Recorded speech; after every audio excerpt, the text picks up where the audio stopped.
Working on a video project and running out of space? Or maybe you're collaborating with someone and need to share large files fast. Good news, you can use free cloud storage tools to keep your project files safe, accessible, and synced across devices.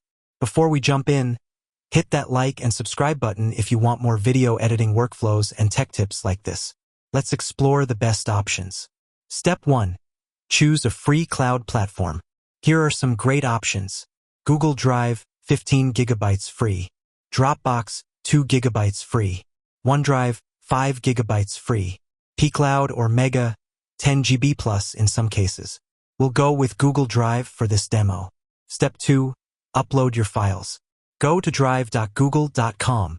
Click New, File Upload. Choose your video files or folders. Let the upload complete. For large files, consider compressing them into zips first. Step 3. Organize and share.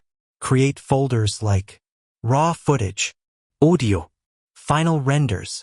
Then, right-click a folder, Share, add your collaborator's email. You can also generate a shareable link to send over Discord, email, or chat.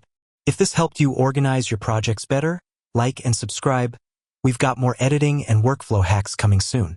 If you found this video helpful, give it like and hit subscribe button and press bell icon for more tech videos like that. And if you faced any issue, you can comment down in comment section. I will help you. Thanks for watching and see you in the next one.